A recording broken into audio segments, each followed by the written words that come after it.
Awesome. Good afternoon. Thank you all for coming to the May 5th, 2026 meeting of the Seattle City Council. It will come to order. It is 2:02 p.m. I'm Joy Hollingsworth, Council President. Will the clerk please call the roll? Councilmember Lynn, Here. Councilmember Rink, Present. Councilmember Rivera, Present. Councilmember Saka, Here. Councilmember Strauss, Here. Councilmember Foster, Give her Council- one second. Go ahead and say her name again, please. Councilmember Foster, Here. Councilmember Juarez, Councilmember Kettle, Here. Council President Hollingsworth. Here. 8 present. Thank you. Please, for the record, Councilmember Juarez is excused from today's meeting. Colleagues, at this time, we're going to open up the hybrid public comment period. Public comment is limited to items on today's agenda, the introduction and referral calendar, and the council's work program. The council cannot accept comments on quasi-judicial items or campaign-related matters. Speaker, clerk, how many speakers do we have signed up today?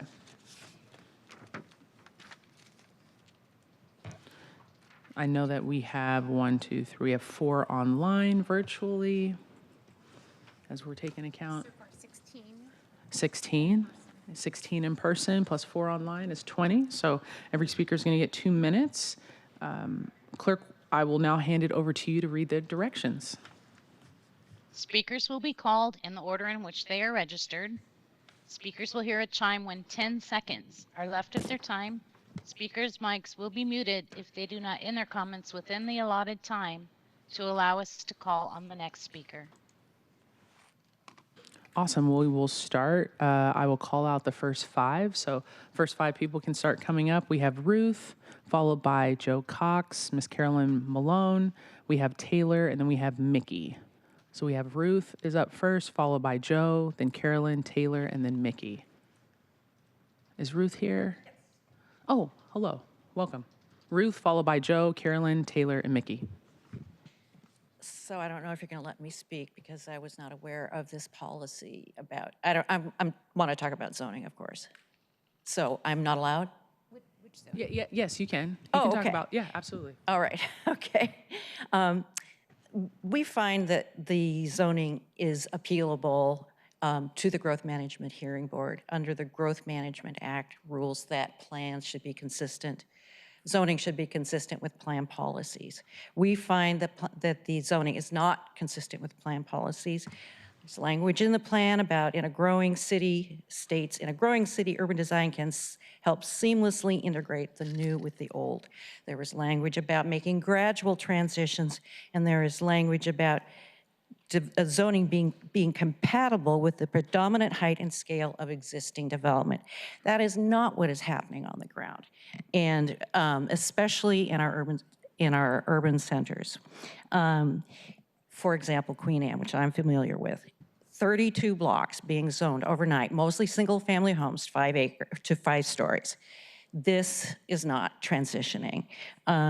We have a proposal which we will be sending you for a different approach, one that we believe will also preserve the feasibility of affordable and social housing, and that is phased development, graduated, reviews every 3 to 5 years, with the allowance of social and affordable housing in those areas anywhere up to 5 stories during the period of this transition. We believe this will make social and affordable housing more feasible, especially in areas of high amenity, because with upzoning, you are going to see land value increases that will make those kinds of developments less feasible. We will be forwarding our proposal to you soon. We hope you will seriously consider it. Thank you. Thank you, Ruth. Next, we have Joe Cox, followed by Carolyn Malone, Taylor, and Mickey.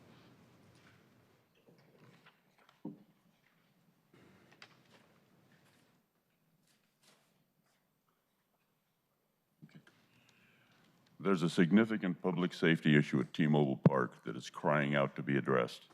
That is the use of amplified sound systems around the stadium before and after baseball games. The preachers often arrive in a pack of 3 to 5 individuals and can be heard from a block away. They take up positions on the north, south, and west sides of the ballpark, crank the sound levels up on their electronic megaphones to between 105 and 120 decibels, and blast away at anyone walking past them down the sidewalk. These decibel readings were taken between 5 and 10 feet from the speaker, the same distance as the people being subjected to these noise levels. And no, this is not a freedom of speech issue. Blasting people with this level of sound is assault. According to OSHA, a jackhammer produces sound levels at 95 decibels that can result in permanent hearing loss that cannot be corrected. Mariner fans are being subjected to sound levels that are over 20 decibels higher than that while walking on public sidewalks in the city of Seattle.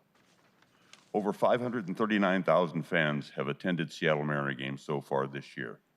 At that rate, over 2.5 million fans will attend games this year. How many kids are going to have to suffer lifelong hearing loss because the city of Seattle refused to take appropriate action? This is the fourth time in over 2 years that I've made a presentation to the City Council. I've spoken to the City Attorney's Office, 2 captains in the police department several times. I met with Councilman Rob Saka last year in person. So far, no change. If anything, the volume levels have gone up this year. Please do something to right this wrong. The Emperor, in fact, does not have any clothes on. Just thank you. Thank you, Joe. Next, we have Ms. Carolyn Malone, followed by Taylor and Mickey. I'm Carolyn Malone, and I commend all of you council people for the proclamations you bestow upon the well-deserving people, the unheard, the unrepresented, and the Southeast Asians who were really distraught about not being recognized. I commend you, but there are also some hard issues you need to deal with. And the fact that you won't meet with me with my housing issues, police, orchestrated problems tells me a lot about your priorities. I just came from Seattle Office of Civil Rights, and it's always closed. And the allegations against the director is troubling to me and others. So I'm wondering, what are you doing about it? Are you looking into it, or are you just working on the things that are pleasant for you and easy to do?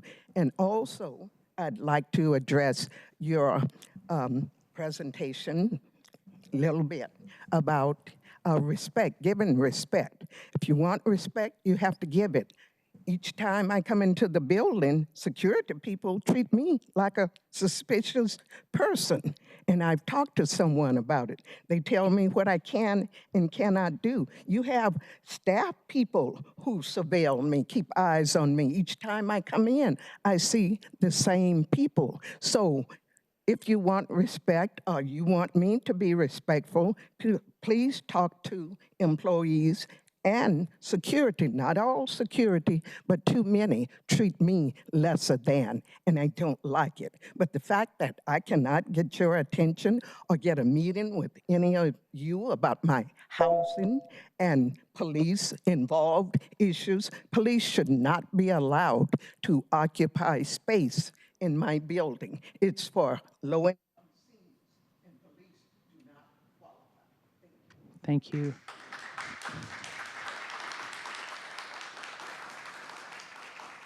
Next, we have Taylor, followed by Mickey. Welcome, Taylor. Good afternoon. My name is Taylor Legore. I'm an elected leader in the Seattle chapter of the Democratic Socialists of America, and I live in District 1. I'd like to share a few examples of the steps the community is taking to protect ourselves and each other from escalating state violence. Dozens of rapid response formations have been established in every neighborhood across the city to deploy community members to areas of confirmed ICE activities. Civilian volunteers are providing immigration court accompaniment to ensure those who report to immigration hearings cannot be disappeared by secret police. Educators at Franklin High School and other Seattle public schools have launched door knocking and canvassing Know Your Rights campaigns. In West Seattle, where I live, the National Day Laborer Organizing Network has partnered with at least one local high school to provide community defense education for parents and teachers, and organizes community observers to protect migrants seeking work near Home Depot. Healthcare Workers for Palestine offers Stop the Bleed education, and my own organization, Seattle DSA, offers community education related to protest safety, de-escalation, and unarmed community defense. I mention this to highlight the fact that we, your constituents, are dedicating countless hours organizing and wielding our collective power to strengthen and protect our community from an increasingly violent federal government. So I must ask, what precisely are you doing to wield your institutional power to protect us? The euphemistic term detention center obscures the reality of our government, what our government is doing predominantly to people of color. If we called these facilities what they actually are, concentration camps, would you be able to sleep at night knowing that the only steps you've taken against their construction was temporary? Would you remain comfortable with the planned surveillance expansion, knowing that it is used by a rogue Department of Homeland Security to hunt members of our community for the purpose of warehousing them in for-profit labor camps where they are made to work for as little as $1 per day? This is the reality of what's happening in our country, and it will only get worse unless you do something to stop it. It is with this said that I urge you to make the moratorium on concentration camps permanent and draw down surveillance infrastructure before it's too late. Thank you, Taylor. Next we have Mickey, followed by Sadiq, then Jim, Ken, Bennett, Alice. Is it Mikey? Mickey, you're correct. Okay, thank you. Hi again, everyone. I'm here feeling, I've been very kind and polite in the past, but I'm here honestly feeling a little bit frustrated looking at you all today. It's sort of starting to feel like these city council meetings and this public comment period is just some sort of joke or performative art piece or something like that. I have heard rooms full of people educate you all on how harmful these flock cameras are, how the flock cameras are being used by DHS and ICE to target our neighbors, our migrant neighbors, on their way to drop their children off at school, separating families, while they're in their court appointments and hearings, trying to go through the process the proper way. They are being abducted because of these flock cameras, and I've seen you all do nothing about it. I heard a room full of people educate you on the need for resources for victims of police violence, and the only thing that I saw some of you all on this committee do was nod and say, oh, well, you know, it's a complicated issue. We see arguments on both sides. There's no argument against providing resources such as legal counsel and help or therapy to victims of police violence. There's no other option. We're reading right now about the helicopters not being allowed to land at Seattle Children's Hospital because the wealthy people in the neighborhood of Laurelhurst don't like the noise of the helicopters coming every once in a while. And we just heard about the announcement that the city of Seattle is going to expand its use of AI. I'm confused, what have you all done? There are only Democrats on here. You have no one to argue with about these issues. So at this point, it feels like all of you, instead of joining the city council because you actually want to make our community better and make change, it's starting to appear and feel more to me like you all just want to feel important wearing your suits while doing nothing but giving each other pats on the back. Thank you so much.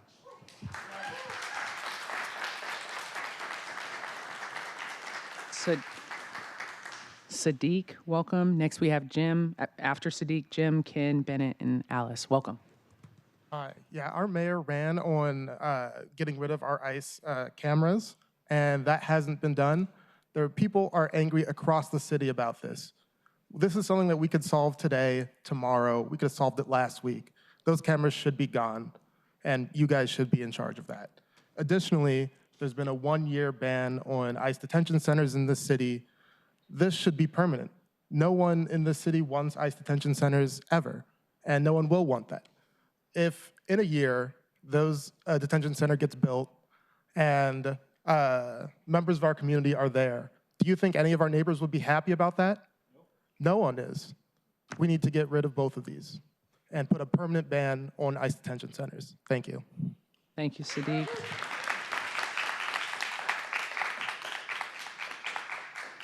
Jim Baines, followed by Ken, Bennett, and then Alice. Welcome, Jim. Hi there. My name is Jim Baines. I'm a member of the American Party of Labor. Yesterday, in a blog post that she didn't want seen, Mayor Katie Wilson announced the expansion and use of AI across all departments within the city. This will include our police department, which we have established does not use AI in any ethical way. In fact, the King County DA has reprimanded SPD for their use of AI in writing police reports, criminal indictments, and other court proceedings. AI is not reliable. It can lead to misidentification when it is employed through the use of cameras. It can lead to wrongful arrest, and it can lead to our data leaks. AI also has a direct negative impact on people's critical thinking skills, shown in multiple studies over the last 18 months. Our police already struggle with critical thinking and their judgment in critical situations. Failures in their judgment lead to wrongful arrests, knees on the necks of protesters, and murders in the street, all of which has happened since Seattle has left its consent decree. 2 murders, knees on the necks of protesters on April 19th, all consented and defended by this city council, especially Member Kettle. Giving our police officers unfettered access to this technology will not only put criminal proceedings at risk, but will also be dumbing down our already incompetent police force. Second, Microsoft Azure is not secure and is vulnerable to data leaks. Our data is not guaranteed to be stored safely, and Microsoft Azure does not, from what I could find, have data centers in Washington State. So our data and all of our private information will be stored off-city, which is the same issue that we had with our cameras and data being stored out of state. We're ceding control to these techno oligarchs, and we need to take back control and take community control of our city. Thank you, Jim.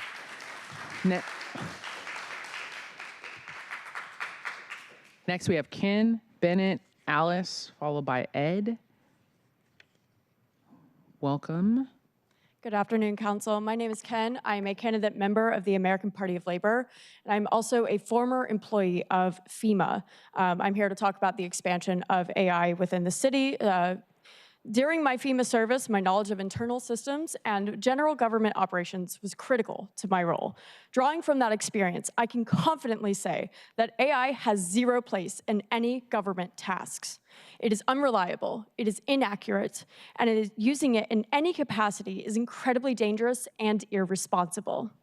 As public servants, you know as well as I do that there is information that should not be made public for the safety of the city and her residents.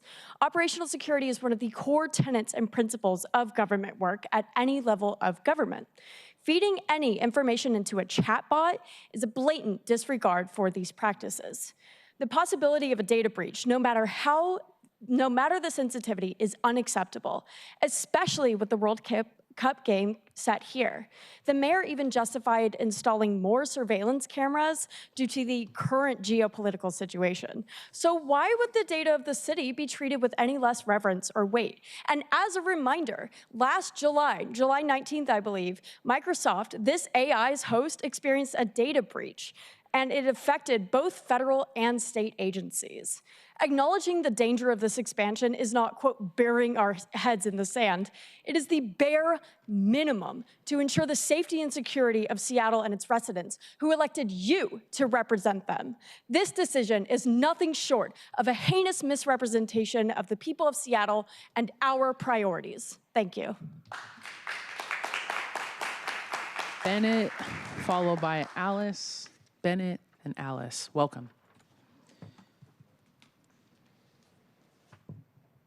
Thank you, Council. So a former Council President, Sarah Nelson, just sent out a tweet saying, Hannah Krieg cosplays as a normie. Now, this is in reference to something that Hannah Krieg tweeted out about Katie Wilson. Just wanted to make sure you're aware that there's a new rule that after leaving office, you have to start talking and tweeting like Gen Z activists. So this 47-year-old has prepared a usage guide to help you make the transition.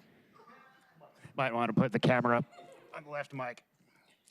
So, for example, I am solidly mid, but I make up for it with my fit and my riz. I don't mean that I actually do. This is just correct usage of those terms. Also, requiring Seattle Children's Hospital to land their helicopters a mile away from the hospital and then have an ambulance drive the pediatric emergency patient the last mile to avoid bothering the rich people in Laurelhurst with the helicopter noise, that is cringe. Allowing the helicopter to fly directly to the hospital, that would be based. Alternatively, tired, requiring the helicopter to land a mile away from the hospital. Wired, allowing the helicopter to fly directly to the hospital. So I hope you all feel you have been one-shotted and Bennett-pilled by this presentation so that after public comment, you all can resume #council maxing. 6-7. This concludes the presentation. Happy Cinco de Mayo, everybody. Maybe I will see you all out celebrating later. I know Rob Saka's least favorite drink. The Mai Tai.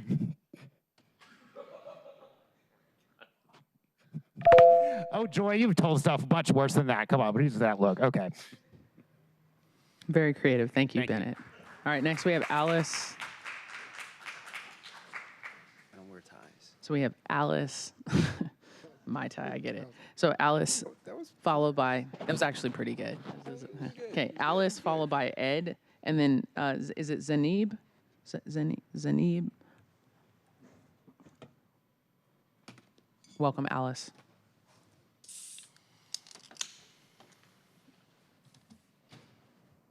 I'm not going to be able to say any more than has been said about ICE already, other than continue the moratorium. The people running ICE also are heavily tied to human trafficking, disappearance of children, and now all over the country, they're looking at medical waste incinerators to attach to these ICE buildings. You guys connect the dots. I am going to congratulate Lylianna Allala as Director of the Office of Sustainability and Environment. And what I want to say specifically to her is that you will be getting pressure from companies like Microsoft, Google, and Palantir that are right here about AI. AI does not serve us. It is higher energy costs, more water consumption, more pollution, talking about noise pollution, the high pitch of the EMF sounds that are emitted are hazardous to health, high pollution, and right now the petrodollar going down is going to make the costs of the energy extremely high, and they will be talking to you about mini nuclear reactors, which they will try to sell to you as clean energy, but at the point of use, it may be sort of clean, but there's a point of mining, of transporting, of storage, of waste, and of, it's not clean. And we don't want nuclear reactors in our city, no matter how cute and small they are. This benefits billionaires and cuts jobs and aids our massive surveillance state. Thanks. Thank you, Alice. Next we have Ed, followed by Zanib. Then we have Long. Is Ed here? Welcome, Ed. Welcome, Ed. Thank you so much. Then we had Zanib, followed by Long, Keandre, Genevieve, and then Jonathan. Welcome, Ed. Hi. First time speaking here, but as other people have noted, Hold on, we'll pause your time. Speak into the mic. Let's restart the time. Okay, go ahead, Ed.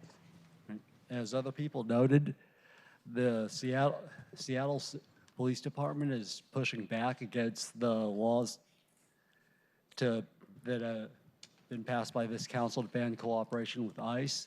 But this is just one more symptom of a bigger problem with the policing culture in Seattle.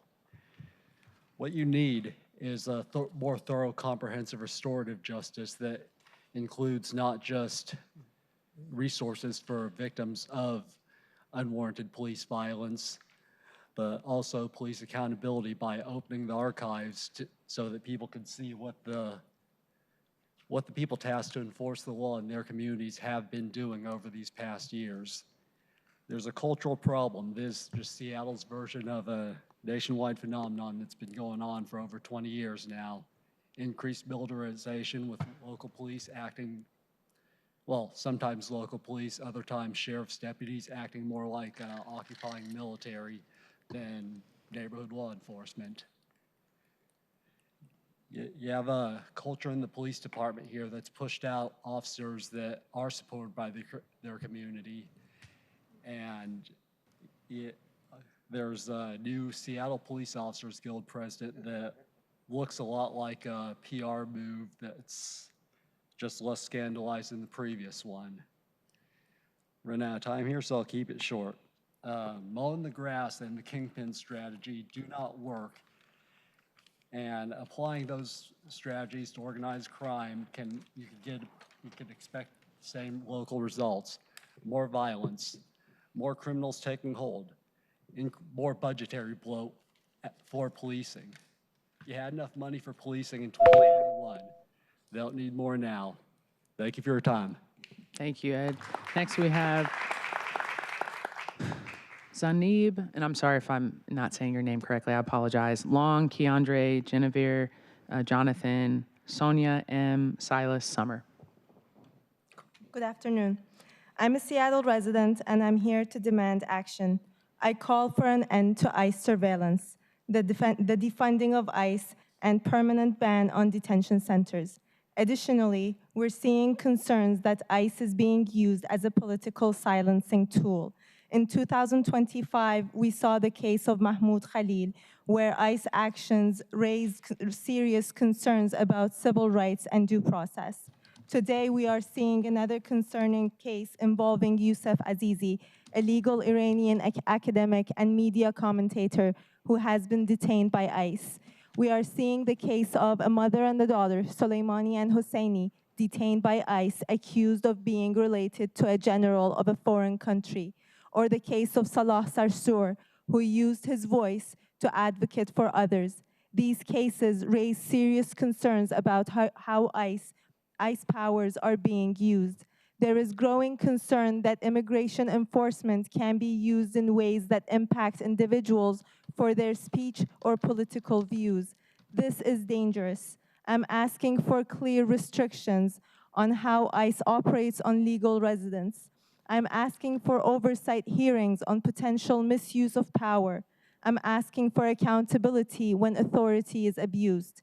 Human rights and civil rights must be protected for all individuals. Legal residents must be protected from retaliation and targeting. Thank you.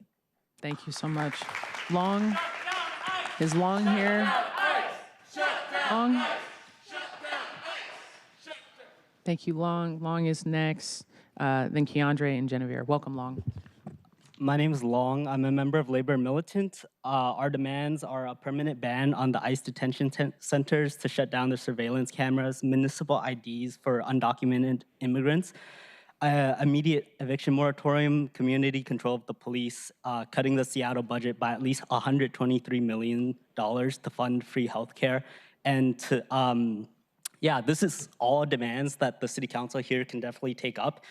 Not only that, but currently with the detention centers, and it's been over a year since Rene Good has been killed, and we need immediate action now. The Seattle Police Officers Guild President Mike Solomon has said that the city police won't obey the executive orders against collaborating with ICE. Like the police officer will not listen to his mayor. We need community control of the police. If they're not going to listen to us, we should have a board that can be elected by our community that has the power to hire and fire police, and also to take away the budget from the police and put it into actual resources that we care about. There have been victims of police violence that have come here multiple times demanding such a committee that would put resources towards victims of police violence, and they have given up on. I mean, some of them cannot make it here today because it's a 2 p.m. meeting on a Tuesday, and we've tried so hard to get people out here to appeal to you people, and it's incredibly difficult because nobody believes you guys can do anything.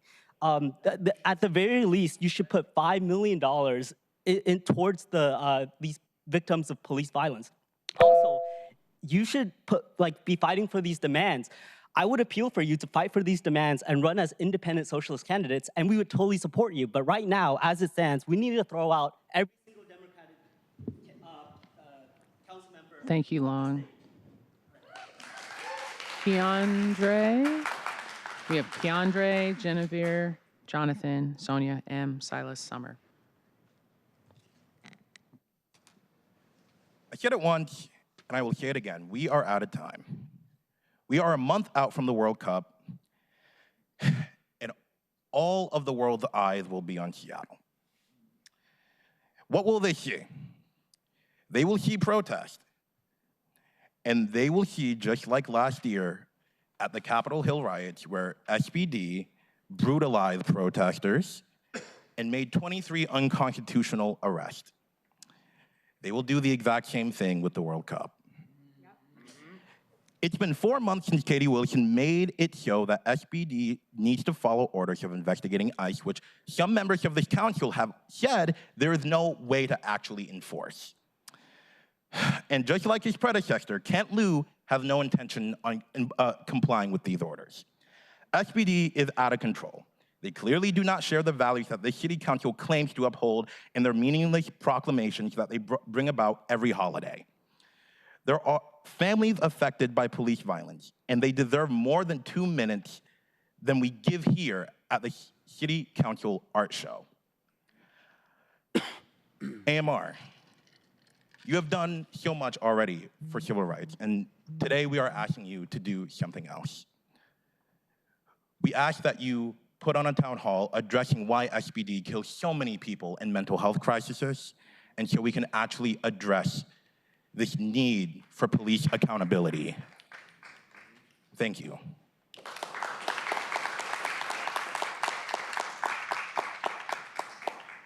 Thank you. Next, we have Genevieve, followed by Jonathan, Sonia, M, Silas, Summer. Welcome. Hi, thank you, Council. My name is Guinevere. I live in D5. Thank you for the opportunity to speak. First off, we demand that you ban ICE facilities permanently from Seattle. The federal administration is breaking the law while saying that they're not breaking it. For example, violating judicial orders on deportation flights while denying that they even denied the orders. When you're playing chess with someone and they start taking pieces off the table and they look you in the eye and say, "I didn't take a piece off the table," you're no longer playing chess. And if you continue to pretend that you're playing chess, you're going to lose. We need radical pushback. I want you all to interpret every statute maximally in favor of the city and the state, and we can litigate it in court later, because that's what the federal government is doing, and worse. It's a joke to say that the US government will not take the footage from the cameras in the city. Do you really think that the CIA, NSA, DIA, FBI cannot easily hack those out-of-state servers that these tapes are on? Do you think that this administration is going to start obeying the law now? In fact, as was documented in Edward Snowden's NSA leaks, all Google and Microsoft data goes straight to the NSA anyway. It was reported on Wired.com. I implore you to look it up. Seattle is also the home to one of 8 internet backbone locations in the United States. All internet infrastructure still runs on the AT&T backbone, relic of when AT&T owned all phone lines. And we have one of those 8 backbones here in Seattle. The NSA, as was reported by Edward Snowden in Wired, has a machine in each of one of those 8 backbones that copies every bit and byte of data that is sent across the internet. There is no data privacy. The only way to protect our data from the federal government is to not record it in the first place. Thank you so much. Thank you, Guinevere. We have Jonathan, followed by Sonia, M, Silas, and Summer. Jonathan, Sonia, M, Silas, Summer. Welcome. It's been a while, maybe a couple months or two. I'm pretty excited to be back here because, as you know, the Seattle Alliance Against Racist and Political Repression fights against all forms of racist and political repression. So we had a campaign to fight against ICE, and through that process, we learned that SPOG, the police officers union, was such and impotent to our ability to get these cameras taken down that we said we need to take this campaign and focus on our accountability campaign for the police, which is our Justice for Christian Nelson and Jack Paley campaign, which, mind you, Christian Nelson, I can still see his body on the floor. You know, he was left laying there for 12 hours after SPD murdered him. And Jack Paley was murdered in much a similar fashion when these two men were in the greatest time of need. The worst of the worst came and did what they do best, which is to murder people. And so it's with this that I am very excited to, you know, take up this campaign again, because we still demand justice for these victims of police violence. We're still calling for these officers to be identified, not by a FOIA request, but internally from the police department, for that we can fire them, so we can convict them. And we want this footage to be released, not as if it's some sort of edit to make these men look like they deserve to die, but to show the true reality of what it looks like when you let rabid dogs who are police run on our streets. So I'm very excited because on the 25th of this month, as we know, George Floyd was murdered that day, but we are going to have a march to the precinct. So the South Seattle precinct in Othello will be there to put pressure on these people because they think that they can come in and occupy our neighborhoods and murder people and run them over. But the reality is that we are just waiting to string them up and fucking put them in jail. Thank you, Jonathan. Next we have, thank you. Next we have Sonia, followed by M, Silas, and Summer. Hi, my name is Sonia Herrera Perez. I'm chair of the Seattle Alliance Against Racism and Political Oppression. Me and others are here demanding police accountability, and SARPA particularly is dealing and hoping for justice for Christian Nelson and Jack Paley. These two men were experiencing mental health crises, and SPD responded to those calls, and instead of responding with empathy and care and de-escalation, they were shot dead within seconds of arrival. Christian Nelson's body was left there on the concrete in front of these apartment buildings for 12 hours. The police shot directly into the apartment building. There's still a bullet hole in the reception desk of one of those buildings. It shook this entire community. These murders happened in broad daylight. In the case of Christian Nelson, he was murdered between the hours of 1 p.m. and 2 p.m. There's so much traffic at that intersection, if people are familiar, at that Othello Light Rail Station. And so for him to be shot dead was not only a safety concern for him, who has now lost his life and is no longer with us, but also a safety concern of everybody who lived in that area and all of those people commuting back and forth. SARPA demands SPD accountability in these cases and many others. We demand full transparency and for the names of all officers involved to be released and for those killer cops to be fired. SARPA stands with the demand for community control of the police. It is a longstanding demand of the Alliance as well as the National Alliance through an elective board of civilians. The public safety should be put into the hands of the people. We need to put control back into the people's hands. The people who come to you with concerns, we know that you can't fix every problem, but you do have the power and the ability to pressure those who do. You might think, oh, some of these problems are well beyond us, but you have the connections, you have the strength to go and demand that these people actually put their power. Thank you, Sonia. Do something good. Thank you, Sonia. Next, we have M, followed by Silas, then Summer. And then if you are online, we still have about 6 more speakers after that, and then on to online. Welcome, M. Thank you. My name is M. Smith. I'm a member of Labor Militant and Seattle DSA. It has been 4 months since Renee Good and Alex Preddy were killed. 4 days ago, ICE reported the 18th death in ICE custody so far this year in 2026. What have the Democrats done on this council? The only thing the Democrats have done is pass a 1-year ban on ICE detention centers. Does anyone here really think that that's sufficient given the attacks that working class people, that immigrants are facing in this country? No. On top of that, the Democrats are now threatening cuts to public transit, Councilmember Strauss is on the Sound Transit Board. Katie Wilson is on the Sound Transit Board pushing those cuts. The Democrats are threatening cuts to public services in the upcoming budget, refusing to tax the rich. Councilmember Rink is the only Democrat on this council who's even pledged publicly to support a permanent ban on ICE detentions. That's less than the bare minimum. But honestly, we shouldn't even give Councilmember Rink that much credit, because Councilmember, you could be introducing legislation on any one of these issues that we've been up here talking about: municipal IDs, taking down the surveillance cameras, community control of the police, including the power to fire cops who are illegally cooperating with ICE, an affected person program to give full compensation to victims of police brutality and their families, an eviction moratorium. Carolyn's been up here talking about the conditions in her housing. We should be taking bad landlords, we should be taking their buildings into public ownership and run publicly through the Seattle social housing developer. We should be taking those housing and letting renters govern them. We could be introducing any one of these pieces of legislation, but the Democrats aren't doing it. This is why Trump is emboldened. This is why we have a war on Iran right now, where there's $1 billion a day that are being spent, because the Democrats have failed to fight back against ICE. They failed to fight back against the attacks on Venezuela. They failed to fight back against the attacks on Iran. Indiana just launched a new socialist party. We need a socialist party here in Seattle to replace these Democrats and fight for what workers need.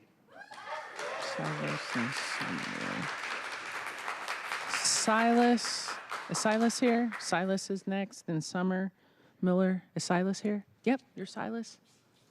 Awesome. No, yeah, you can take this middle microphone right here, Silas. Welcome. Yeah, if that's hopefully if that's easier for you. Awesome. Welcome. Thank you.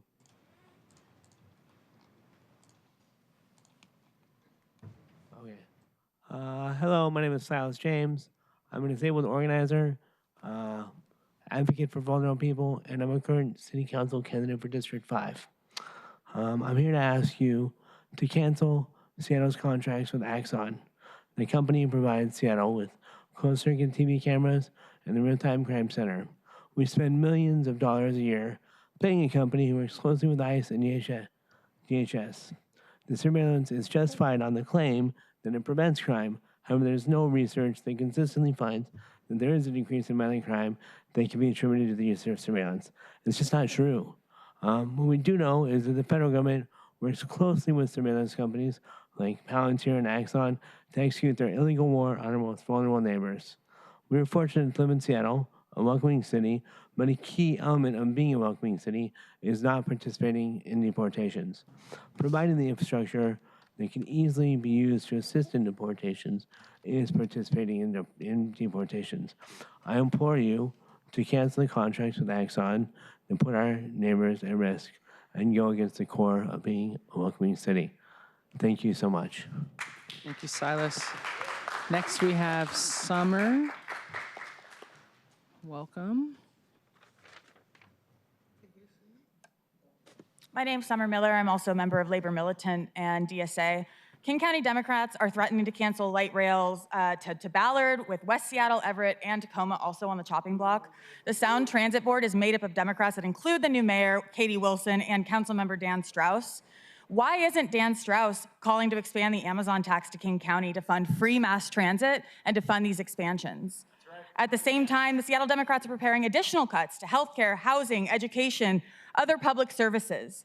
Since the George Floyd movement, Democrats have increased the Seattle police budget by $123 million, and every year they throw nearly $500 million at SPD while claiming there's no money for clinics, childcare, housing, transit. That's $123 million that could fund free healthcare clinics serving 100,000 people a year, including free healthcare for undocumented immigrants, free gender-affirming care, and making clinics like Carolyn Downs in the Central District free again, like it was when the Black Panthers built it in the 1970s. Since working people won the Amazon tax in 2020, Amazon's profits have more than tripled, from $21 billion to $77 billion last year.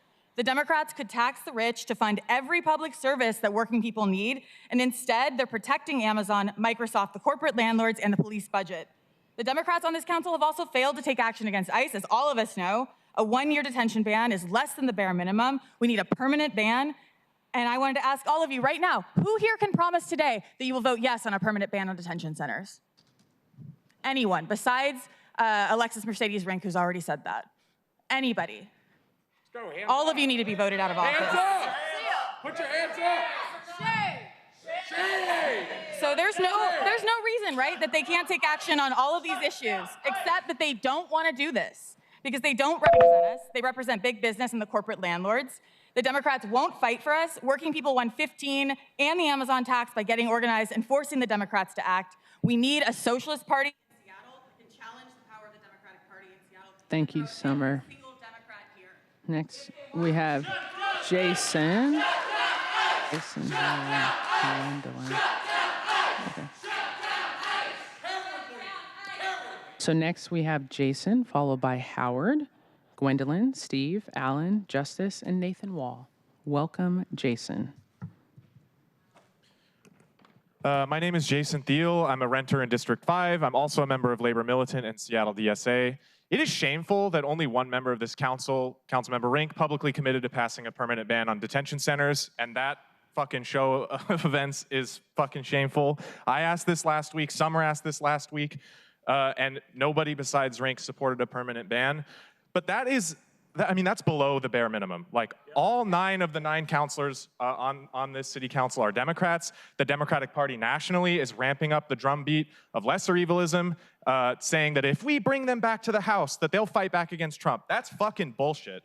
Seattle is completely controlled by Democrats. This state is run by Democrats, and they can't even pass a permanent ban on detention centers. Not a single mention, even from Rink, about municipal IDs, an eviction moratorium, community control of the police, to fire pro-ICE cops. Instead, they're cutting public transit, they're cutting public services. They say there's no money for healthcare and childcare. There's always money for cops. Like people have said before, $500 million every year in this city goes to police. And that has gone up $123 million more since George Floyd was murdered. Sound Transit's board is made up of Democrats around the county, including Dan Strauss and the so-called socialist mayor of Seattle, Katie Wilson. They could easily tax the rich to fund the trains and make them free and build them before we're all dead. Instead, they're ramping up fare enforcement. We need a new party. We need a socialist party in Seattle. We need to unite behind an independent slate of socialists to throw out every one of these fucking pro-ICE Democrats on this city council. Joy Hollingsworth, the president of this council, is bought and paid for by corporate landlords, CEOs, and wealthy executives. She attacked the minimum wage a couple years ago, trying to create a sub-minimum wage for the lowest paid 200,000 workers in this city. But to do that, we need to get organized. United Front for a Workers' Party has our monthly meetings on the second Saturday of every month. The next one's coming up this Saturday at the Garfield Community Center in the Central District at 2 p.m. We're going to be talking about how do we fight back against these cuts, and we're getting organized to do exactly what people Thank you, Jason. all of these people. Thank you. Next. Howard. Next, we have Howard Gill, followed by Gwendolyn, then Steve, Alan, Justin, and Nathan Wall. Welcome. Good afternoon. Seattle Office of Inspector General's review and conclusions as to what went wrong last year when SPD officers rioted and beat protesters, resulting in many injuries of protesters and 23 unconstitutional arrests, concludes that, quote, there is important cultural significance of the Capitol Hill neighborhood. The lack of acknowledgement of understanding of this context by SPD contributed to the heightening tensions among police and counter-demonstrators, unquote. But the words of SPD officer Lieutenant Matthew Didier, in charge of crowd control on that day, make clear this was no cultural misunderstanding. Body-worn video reveals he said to his officers under his command, quote, we are going in this time with guns blazing, with all our pieces in place. We are past talking to people. We are here to fuck people up now. We're done with these guys and the shit they're doing. They've pushed the envelope, and now they're going to get the full something or other. This is not a cultural misunderstanding. This is not about one bad officer, because not one single officer objected to that insane rant. The OIG has asserted that this event was a one-off, an aberration. Yet 3 days later, SPD officers once more demonstrated extremely biased policing in favor of right-wing provocateurs unleashing more violence and arrests, at least 8, right in front of City Hall. Last week and the next 2 weeks, are the anniversaries of 3 completely unnecessary killings by Seattle police of African Americans in severe crisis, all 3 remaining ignored and unremembered by those in power. Sean Lee Furr, Terry Caver, and Ryan Smith, killed 7 years ago. All these cases have one thing in common, and they will have inquest hearings over the next few months.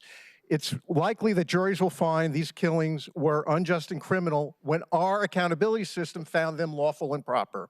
Whether it's protesters beaten by police, folks in crisis murdered by police, or family of such victims begging for meager resources to ameliorate the harms of your employees and your policies, your response is always the same.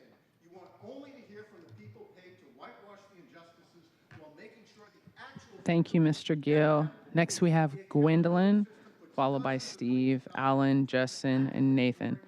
Thank you, Mr. Gill. Thank you, Mr. Gill. Thank you, Mr. Gill. Thank you, Mr. Gill.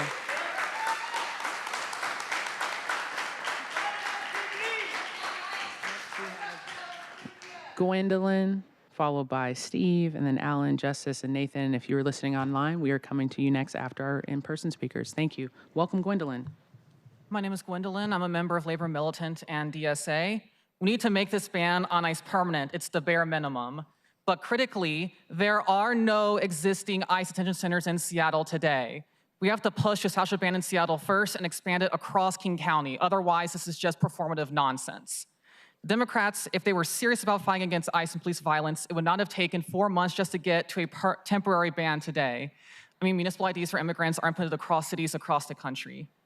If they were serious, we would be seeing Democrats start a massive legal fight on the King County level to push this legislation through and ban the existing detention centers. We'd be seeing countywide and statewide bans against ICE proposed on every Democratic legislature in the country. We're seeing marches, demonstrations, walkouts of workplaces, especially with immigrants, but Democrats are not leading these types of initiatives. Instead, demands against ICE are grinding forward against the Democratic Party political machine. That's because Democrats are a party of the billionaires. The Democrats in Congress are part of the same political machine as the Democrats sitting on city councils.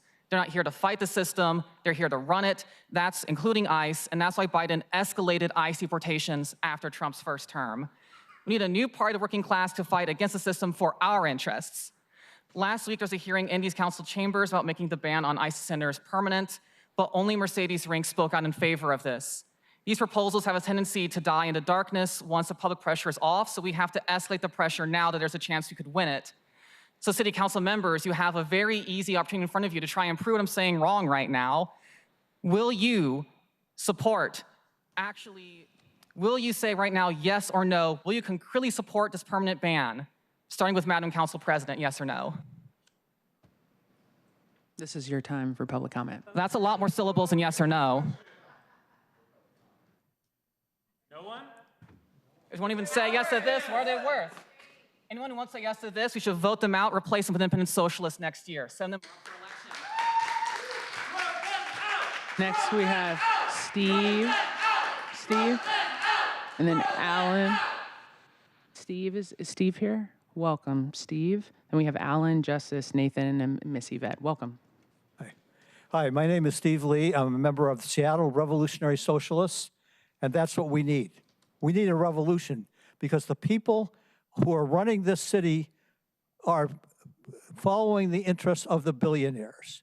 They're expanding AI, they refuse to ban ICE permanently, and they're putting in surveillance cameras. All of these things need to be changed. We need to have a society where people are organized to meet the needs of people.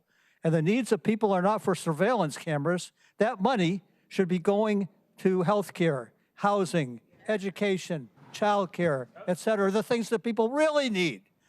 So quit following the dictates of the billionaires and fight for the interests of ordinary people. Give up your corporate sponsorship and join the people. Thank you, Steve. Next, we have... Awesome. Next, we have Alan, followed by Justice, Nathan, and Miss Yvette. Welcome, Alan. Thank you. My name's Alan. I'm also a member of the Seattle Revolutionary Socialists. I've been to a couple of city council meetings now. I appreciate your hospitality. I appreciate the rhetoric about how this is the people's space. It's very much in line with a lot of the rhetoric that I've heard from lots of people involved in the administration of this city about how proud we are to be a sanctuary city, about how community is everything here, about how everybody's welcome. Well, I understand that you're considering extending your moratorium on ICE detention facilities to an indefinite moratorium. I would like to really encourage you to go ahead and do that. But I wonder if it's worth it. But I kind of figure, you know, since you're up here pretending that this is a democracy and that you will listen to us and that if we ask nicely, you'll do what we're asking you to do, I'm going to go ahead and pretend I'm going to play your game. Please extend the moratorium. Here's the thing. If you don't extend the moratorium, you're completely exposing yourselves as not taking seriously the things you say about this being a sanctuary city, the things that you say about a community being everything here, about everyone being welcome here. And we're watching. The working class is watching. And you will expose yourselves as being beholden to the people who benefit, who profit from warehousing human beings, who benefit from the division of the working class. The majority of your constituency, the vast, vast majority, is the working class. And that's probably why you have these public comment sessions at 2 o'clock on a Tuesday. But you're gonna keep hearing from us because there are those of us who are willing to sacrifice a day of work to come and hold you accountable and expose your lies. Thank you, Alan.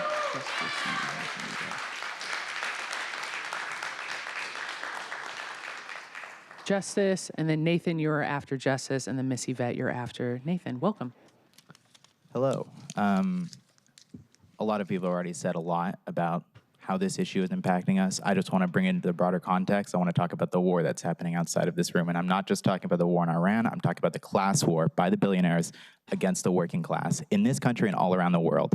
Evictions kill people, okay? That's people out on the streets without resources. They die.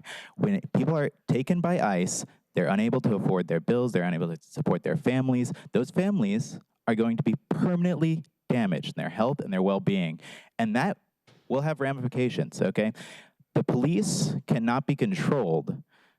The police cannot be, and ICE as well, other law enforcement agencies by this body, okay? They are beholden to the billionaires because at the end of the day, those are the people who have the resources to determine their side on the war, okay? And you all are in the middle here. I understand there's maybe a lot going on in your minds, thinking about your constituents, thinking about different individuals who are going to have conversations with you after this meeting. But I want you all to remember that we are living in the heart of an empire in collapse, okay? We are standing at the precipice of an economic collapse. These are the conditions that have led to genocides in, countless empires throughout history. When we consider whether or not you all can protect us, we have to be recognizing that the actual movement that protect us has nothing to do with what you all say. So your decisions here are really just determining which side you will be on when the bullets really start flying. This class war will not end until one side wins. It is us, the workers, or it is the billionaires, and it is time, and now I'm really addressing those of you in the room and those of you who are watching this, it is time to get organized, okay? We cannot do this without collective action, community support. We need to be talking with one another. We need to be taking our greatest weapon into this fight, which is the strike, okay? So 2028, general strike, May 1st, let's get organized. Thank you very much, everyone.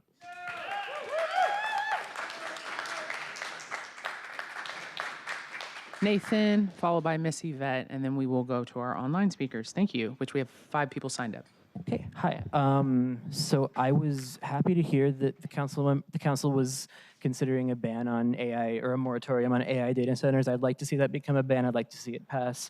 I was disappointed though to hear that Mayor Wilson was encouraging or pushing for like Microsoft AI use in city government. We need to be resisting AI at all costs. It's not good for our brains. It's not good for our society. And AI data centers we need to do everything we can to make sure there is never an AI data center in this city. When it comes to, I appreciate that you guys are passing legislation to make it so that ICE, can't come into these communities and so that Seattle police can't cooperate with ICE. But a lot of these cops, they don't really care what you guys say. I'm gonna play you a video. I'm gonna copy Bennett, I guess, a little bit. This is a video of a NYPD officer talking about Zoran Mamdani, and it's pretty short.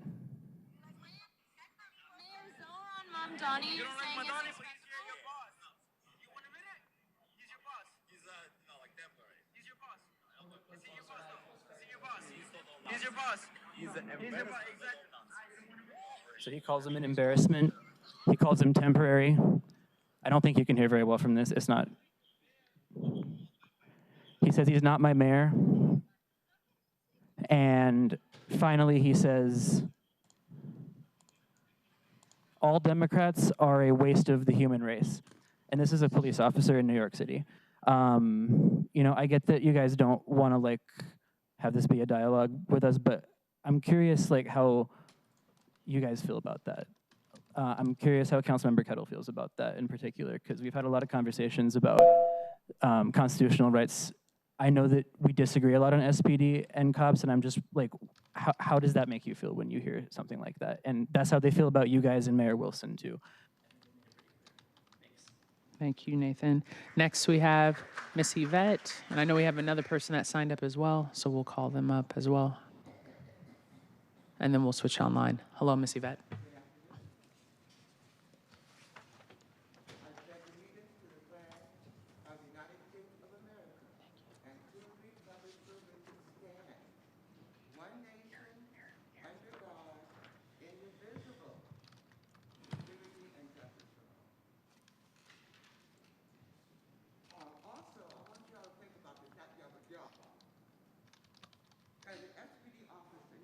Every day, knowing you're going to encounter high drama, crime in general, murders, assaults, people in mental health crises. So, I don't know why you're vilifying, because we need law and order. And just for what it's worth, when I'm out and about in my community, every time I encounter a police officer, I shake their hand and thank them for their service. This is from a woman who grew up in the civil rights movement. So I know how it used to be, and we've come a long way. And also, any of y'all who want to run for city council, please do. You see how hard it is. And regarding the ICE situation, if y'all want ICE to be abolished, I get that, then organize yourselves and become sentinels. Show up in places where you think the ICE will show up to protect the public. That's the least you can do. So instead of running your mouth, run out in the streets, and protect the community your own selves. Thank you. Thank you. Next, we have Aaron. Welcome.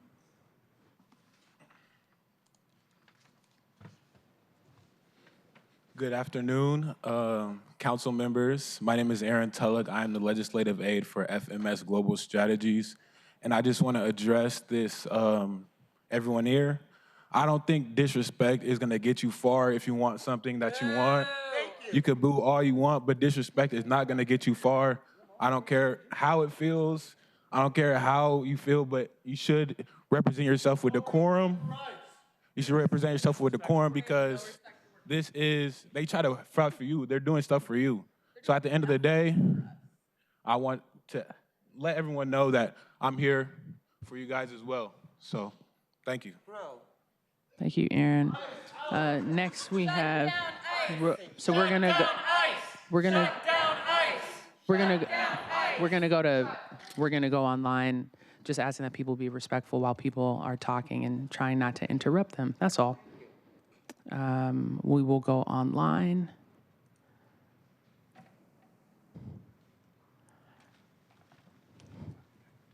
Thank you. Online, so we have Rose. You're going to press *6 to unmute yourself.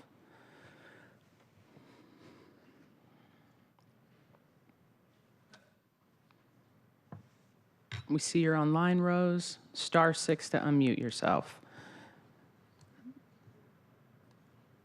We still see you on mute, Rose, but we do see you. Maybe your phone's on mute, *6. We'll keep holding you. Oh, there you go. There we go. Sorry. Last week, the DOJ filed suits in Texas to try and get patient data records in Rhode Island to try and be able to stop trans people from being able to escape their states. As we are seeing increasing crackdowns that are happening on the federal level on trans people, we need Seattle and the state of Washington to be looking into what are the best ways to protect people here. I had a friend last week that went to her doctor's appointment and asked her doctor, if the DOJ comes for you and your clinic, which was the University of Washington, what will you do to make sure I have hormonal care? The doctor had nothing to say. This is a huge risk for our community as people are fleeing here. We've already talked about this extensively. We had the proclamation that everyone on the council signed, and we appreciate that, but those words don't mean anything if we don't have actions to back them up.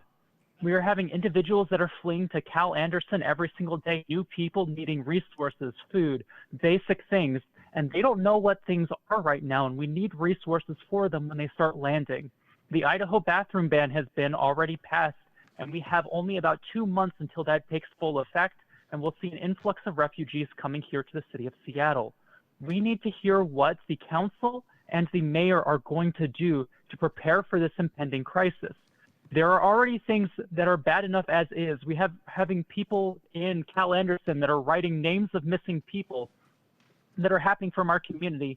People show up with no identification or no connection with anyone, and they disappear and nobody sees them again, and we don't know what's happening to these people. We need to have the city council be there for us as resources and also to help us as individuals.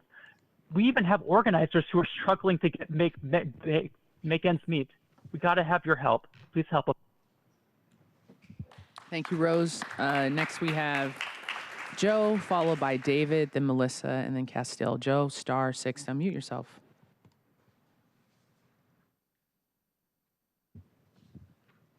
Well, thank you, President Collingsworth. It's Joe Kunzler here, regular caller.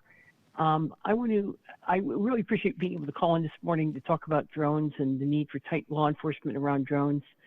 But I'm calling in today with some sad news, which is due to the fact that Mayor Wilson, a supposed Democrat, if you believe these public commenters who sortied today, has not condemned anti-Semitism, and we just had a violent riot outside a gathering to honor a medic who treated, guess what, at Gazans,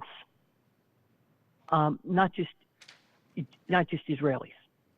So I want to read to you President Kane's message about it, that free speech, including criticizing the policies or actions of our own government and foreign governments, including Israel, is a fundamental right in our country. But when protesters scream profanities in attendees' faces and surround and bang on their cars, this crosses the line. When protesters physically attack attendees and police, this crosses the line. When protesters follow attendees so they are too scared for their safety to walk home, this crosses the line. We cannot have a vibrant and thriving Jewish community without basic safety. End quote. I agree with President Kane and the Jewish Federation. I don't speak for them, but it's going to be very hard for me to support light rail projects in Seattle and, for that matter, Kirkland, when we have these anti-Semitism problems. And we need to hear elected leaders condemn it and make clear that it's one thing to show up and want to take Seattle even more left. It's another thing to act with violence towards your political opponents. And I will conclude with this thought. I believe that when you put a sound transit station in a community, you are saying that you want to build a community around there with sound transit values like inclusion and courage and love for science and integrity. Thank you for your public service, and thanks for all you do. Thank you, Joe. Next, we have David, followed by Melissa, and then Castile. Is David Haynes, *6, unmute yourself. Hi, thank you, David Haynes. There's not much on the agenda for all the drama. Remember, no kings, no drama queens. I want to address ordinance, I think it's 121203, the $19 million being paid to SoftBank and Workday and Deloitte. Why is it that an extra $18 million has to be paid because maybe Bruce Harrell made a mistake that we seem to keep paying for and other policy concerns that keep exacerbating public safety and elsewhere. But it doesn't seem fair that the people have to pay $18 million extra and then almost guarantee an overall amount of $50 million. You know, why can't you negotiate? Because there was 18 corrections on the accounting process. Like somebody didn't put an accounting category for vacation.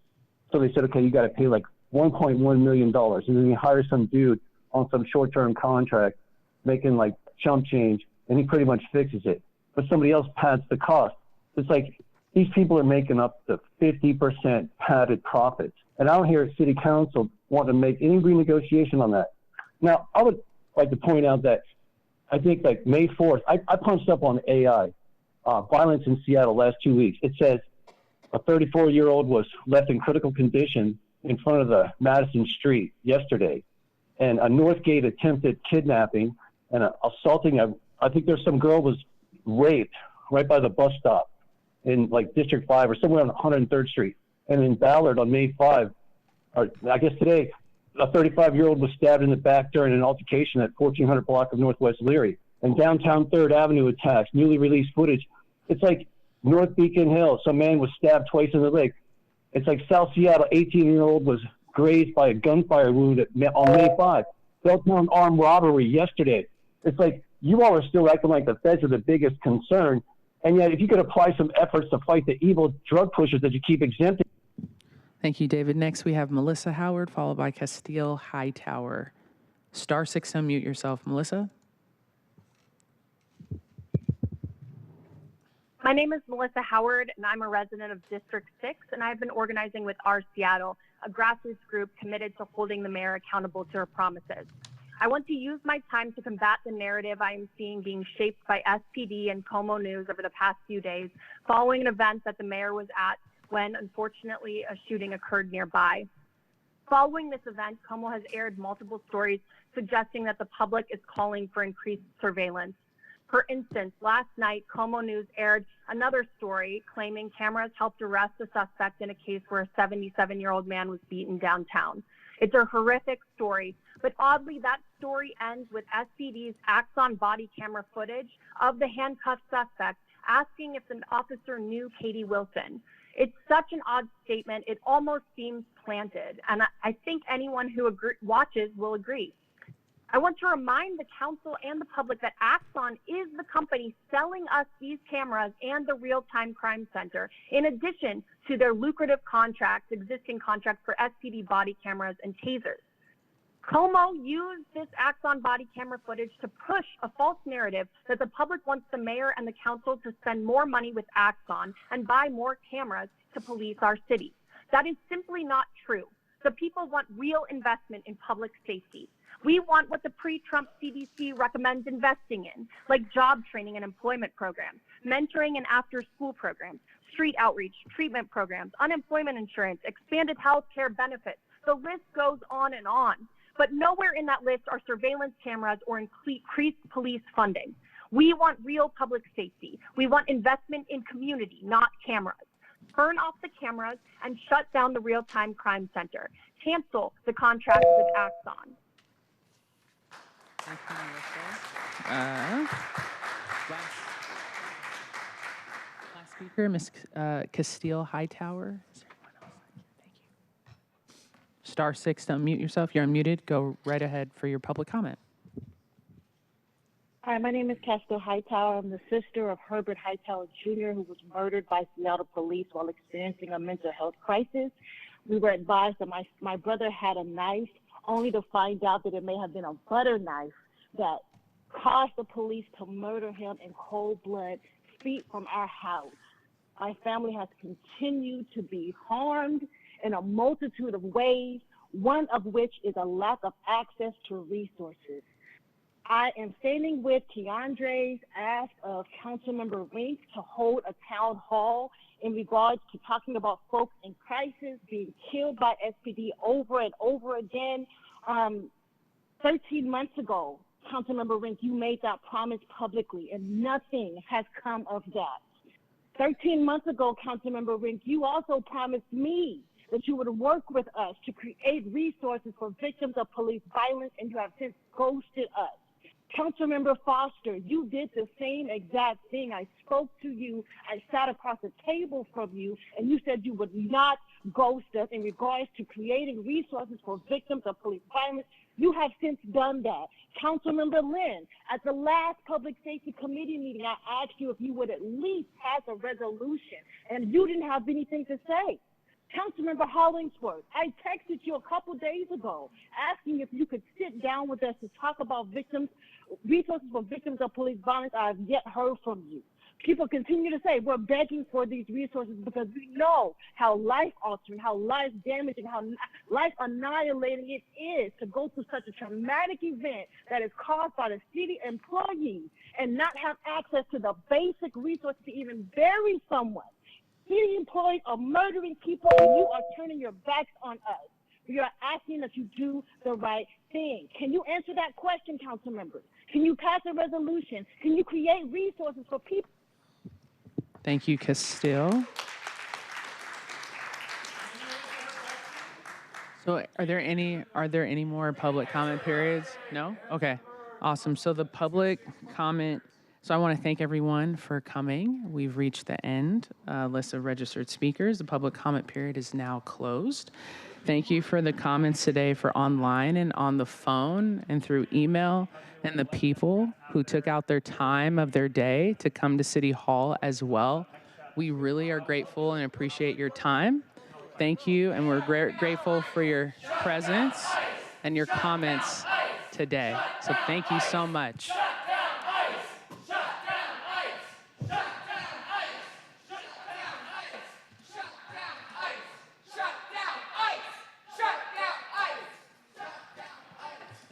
For coming. All right, we're just at ease so we can make sure everyone safely is outside. Just at ease, council members, and then I will begin.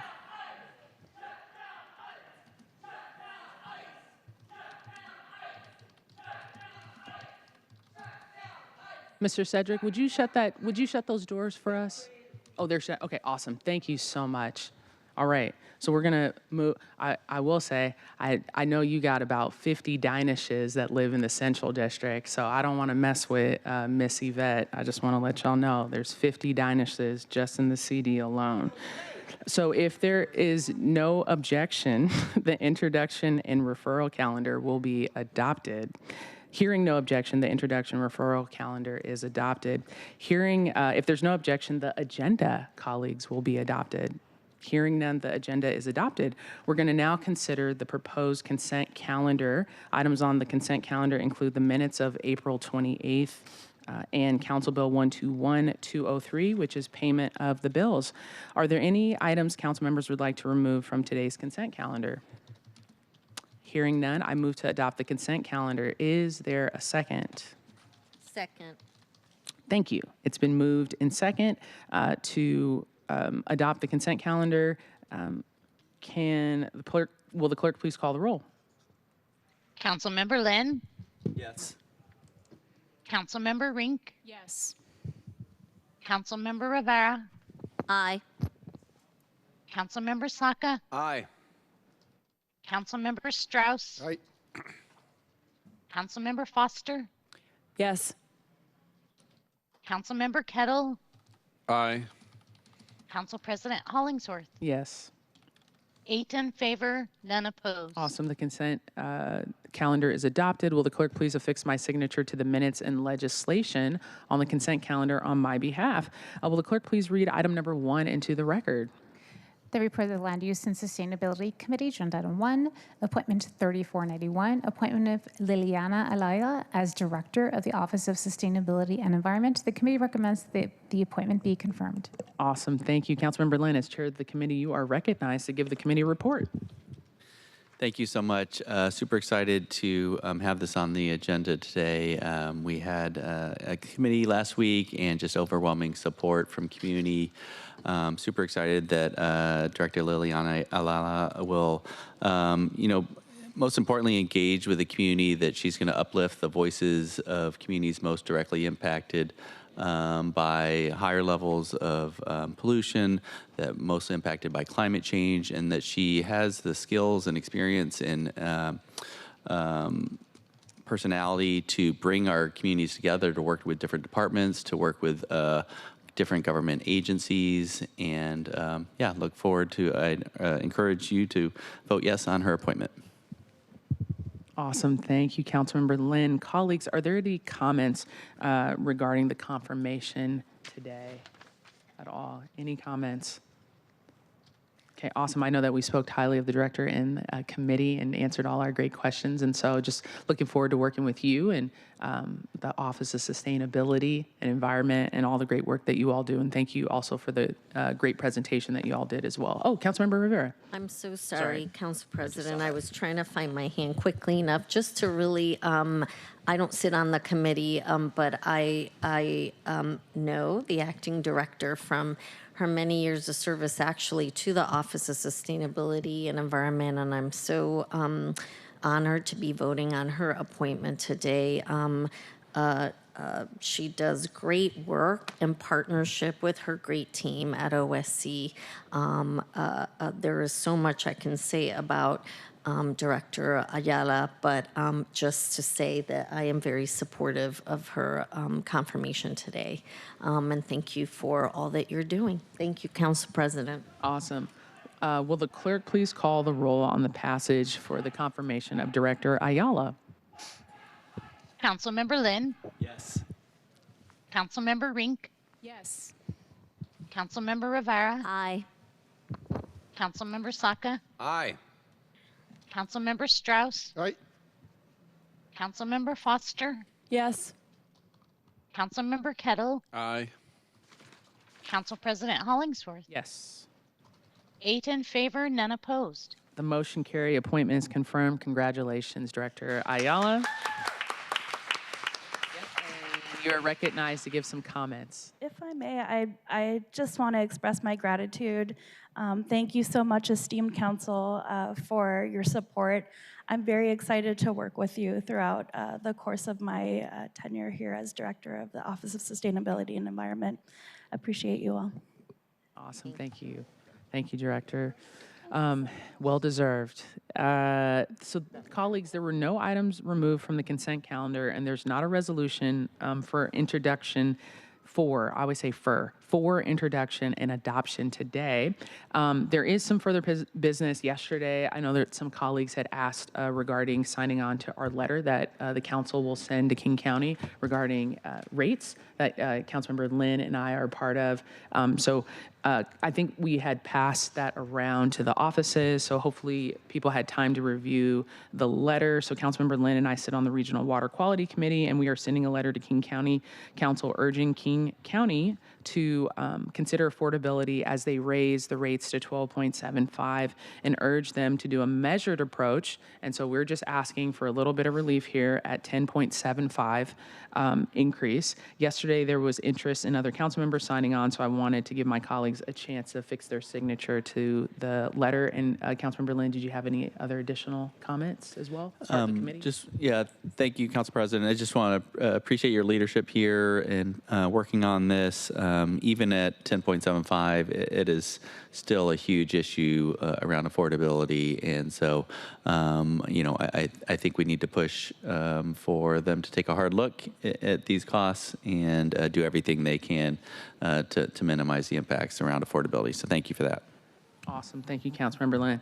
Look, I would have put 0, but, anyway, sorry.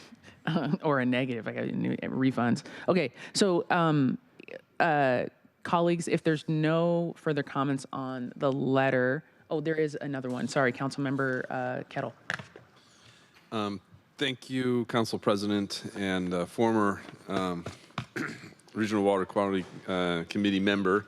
For 2 years, I served on the Regional Water Quality Committee, and I've seen firsthand some of the challenges that we're facing. I just wanted to echo the letter's point about Chair Balducci's leadership, Councilmember Balducci, King County Councilmember Balducci's leadership of that committee, which has been great, and trying to work through the challenges that exist. And it's important to note those challenges. And one of the challenges that exists, and I just want to foot stomp, is how the wastewater treatment division, King County, does its business. It's interesting being in these meetings and seeing the planning process, and I was really surprised and obviously raised my voice to make some points about it, which was echoed or supported by members of MUPAC, the Metropolitan Water Pollution Abatement Advisory Committee. But the main piece was, in terms of best practices, is doing what we're doing. In terms of having some understanding and planning, is having the 6-year system where the 3 years are locked, and then the next 3 years are essentially a guide, and working through the process and anticipating what challenges may be there.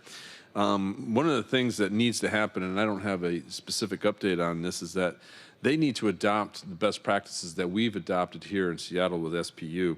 Otherwise, these kinds of things will continue to happen, and it goes to the planning process that exists. And colleagues, and I'm glad Councilmember Lynn's taken my spot since I couldn't sit on it anymore.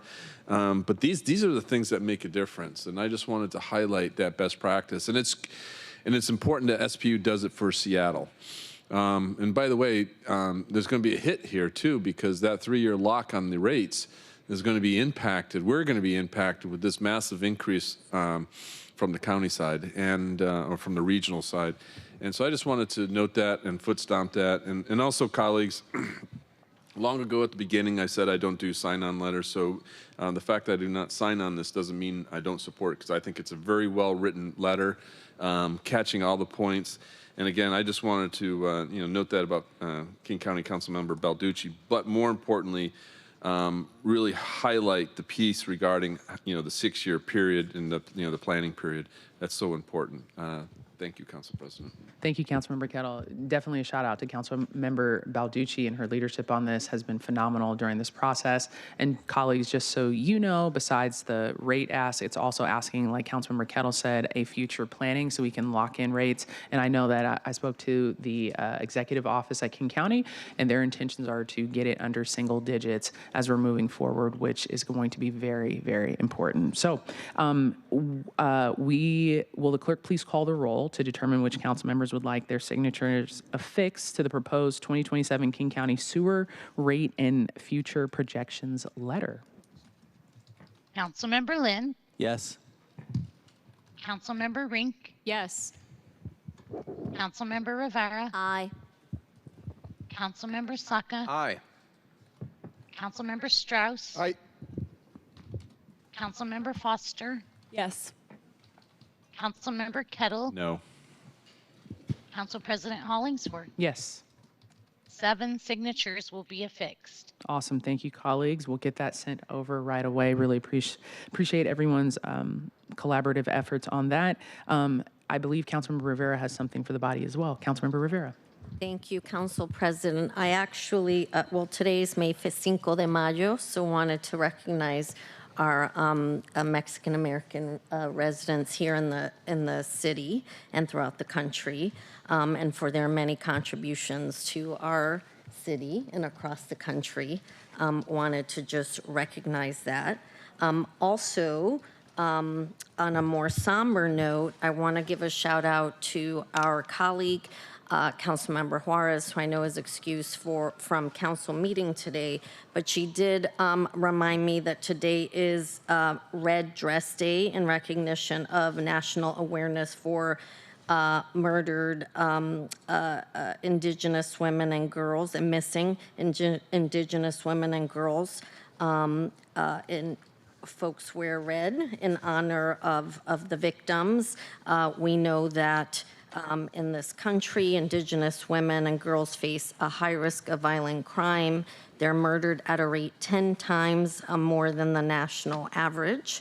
And so I really wanted to thank our colleague, my Latina sister, Councilmember Juarez, for bringing that reminder, and wanted to just us have that recognition and acknowledgement today. This is a very serious and important issue in this country, and one that we have to continue to keep at the forefront. So thank you for giving me the opportunity to shout that out in recognition of our colleague, and just more importantly in recognition and acknowledgement of this continued issue in our Indigenous community, women and girls today. So thank you. Thank you, Council President. Awesome. Thank you, Councilmember Rivera. Are there any other further comments to come before the body? Before we end real quick, because this has gotten buried in the news, but I think it's very relevant, is that what needs to be highlighted a lot is that the Supreme Court has knocked out a lot of voting rights ahead of midterms, which really affects a lot of the southern states, and that it really affects the demographic that we see reflected in our body at the Senate and the Congress in the United States, that affects local elections that we elect. And so it's something that has gotten really buried in the news because other things that are really relevant, but I think it's something that we need to highlight and continue to talk about. The Supreme Court, the highest court, knocking out a lot of the legs of that Voting Rights Act table that we have in the United States. So just encouraging everyone to continue to vote as well. So anyways, that is it for the good of the order. I don't know if anyone has anything else to say. I'll look left and right, and we have reached the end of today's meeting. The next City Council meeting will be May the 12th at 2 p.m., and hearing no further business, we are adjourned. Thank you. Thank you.